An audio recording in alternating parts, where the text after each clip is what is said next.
Jokes channel کے معزز ناظرین کرام، آج ہم کوے یعنی زاغ کے حوالے سے معلومات حاصل کریں گے۔ زاغ کوے کی ایک خاص قسم کو کہا جاتا ہے، اسے الزرعہ بھی کہا جاتا ہے۔ زرع غراب جو ہے وہ کوا ہے، اس کا رنگ سیاہ اور قد چھوٹا ہوتا ہے۔ اس کوے کی چونچ اور ٹانگیں سرخ ہوتی ہیں۔ اس کوے کو غراب الزیتون بھی کہا جاتا ہے کیونکہ یہ زیتون سے اپنی غذا حاصل کرتا ہے۔ یہ کوا عمدہ صورت والا اور خوش منظر ہوتا ہے، لیکن عجائب المخلوقات میں اس بات کا ذکر کیا گیا ہے کہ اس کوے کا رنگ سیاہ ہوتا ہے اور یہ جسامت کے لحاظ سے بڑا ہوتا ہے اور اس کی عمر 1000 سال سے بھی زائد ہوتی ہے۔ علامہ دمیری رحمۃ اللہ تعالی علیہ نے بڑا دلچسپ واقعہ جو ہے کوے کے حوالے سے ذکر کیا، بیان فرماتے ہیں۔ حافظ ابو طاہر سلفی نے بھی اسی طرح بیان کیا کہ ابو الحسن علی بن محمد کہتے ہیں کہ میں احمد بن ابی داود کی خدمت میں حاضر ہوا تو دیکھا کہ ان کی دائیں جانب ایک پٹارا رکھا ہوا ہے، پس انہوں نے مجھے حکم دیا کہ اس پٹارا کو کھولو اور عجیب و غریب مخلوق کو دیکھو۔ پس میں نے اس پٹارا کو کھولا تو اس میں سے ایک لمبی ٹانگ نمودار ہوئی، جس کا اوپر والا حصہ انسانی جسم کی مانند تھا اور نچلے والا حصہ جو ہے وہ کوے کی طرح تھا۔ پس میں نے کہا تو کون ہے؟ پھر وہ مجھ سے کوا جو ہے گفتگو کرنے لگا۔ میں نے پوچھا تیرا نام کیا ہے؟ پس اس نے کہا یعنی کوے نے کہا کہ میں کوا ہوں اور میری کنیت ابو اجوا ہے۔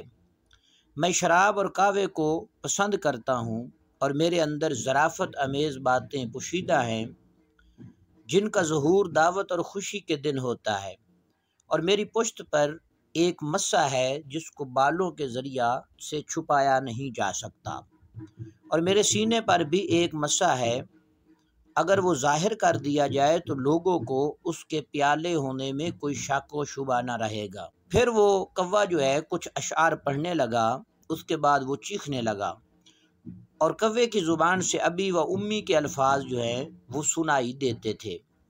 اس کے بعد وہ پٹارے میں داخل ہو گیا اور اس نے اپنے جسم کو پٹارے میں چھپا لیا۔ ابن ابی داود جو ہیں انہوں نے کہا کہ یہ کوا جو ہے کوئی عاشق معلوم ہوتا ہے۔ علامہ دمیری رحمۃ اللہ تعالی علیہ نے کوے کے حوالے سے لکھا کہ کوے کا کھانا جو ہے حلال ہے، اور امام رافی کے نزدیک بھی یہ قول زیادہ صحیح ہے، اور حضرت حکم کا بھی یہی مسلک ہے، اور بعض علماء کرام نے کہا کہ کوے کا کھانا جو ہے یہ حرام ہے، اس لیے کہ یہ گندگی میں منہ مارتا ہے، اور حضرت امام بہقی نے بھی اس کے بارے میں کہا کہ سیاہ اور بڑے قد کا جو کوا ہے اس کا کھانا مکروہ ہے، اور چھوٹے قد کا کوا جسے زاغ کہا جاتا ہے اس کا گوشت کھانے میں کوئی حرج نہیں۔ جوکس چینل کے معزز ناظرین کرام، کوے کی کچھ خصوصیات ہیں کہ کوے کی زبان کو سکھا لیا جائے اور پھر کسی ایسے شخص کو کھلا دی جائے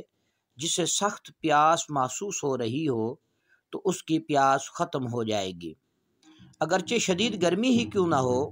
کوے کے دل کو بھی یہی خاصیت حاصل ہے کہ اسے بھی سکھا لیا جائے اور کسی ایسے انسان کو پلا دیا جائے جسے بہت زیادہ پیاس محسوس ہوتی ہے، تو وہ سفر میں بھی کبھی پیاس محسوس نہیں کرے گا، کیونکہ یہ پرندہ شدید گرمی میں بھی پانی نہیں پیتا۔ اگر کوے اور مرغ کا پتا ملا کر بطور سرما آنکھوں میں لگایا جائے تو آنکھوں کا دھندلا پن ختم ہو جاتا ہے، اور اگر کوے کے پتا کو بالوں میں مل لیا جائے تو بال سیاہ ہو جائیں گے۔ کوے کا پوٹا ابتدائی نزول ماء کو روکنے کے لیے یہ مفید دہ ہے۔ جوکس چینل کے ناظرین، کوا اگر کسی کے خواب میں آئے تو اس کی تعبیر کیا ہوگی؟ خواب میں کسی ایسے کوے کو دیکھنا جس کی چونچ سرخ ہو کی تعبیر جو ہے عظیم المرتبت آدمی اور لولاب کے ساتھ دی جاتی ہے۔ ارطمدورس نے کہا کہ زاغ کو خواب میں دیکھنے کی تعبیر ایسے افراد سے دی جاتی ہے جو مشارکت کو پسند کرتے ہیں۔ زاغ کوے کو خواب میں دیکھنا تنگ دست لوگوں کی طرف بھی اشارہ ہوتا ہے۔ خواب میں زاغ کوے کو دیکھنا حرامی لڑکے کی طرف اشارہ ہوتا ہے، اور کبھی اس سے مراد ایسا شخص ہوتا ہے جس میں خیر اور شر دونوں موجود ہوں۔ جوکس چینل کے معزز ناظرین کرام، مزید معلوماتی ویڈیوز دیکھنے کے لیے، سننے کے لیے ہمارے چینل کو سبسکرائب کریں، لائک کریں اور شیئر کرنا نہ بھولیں۔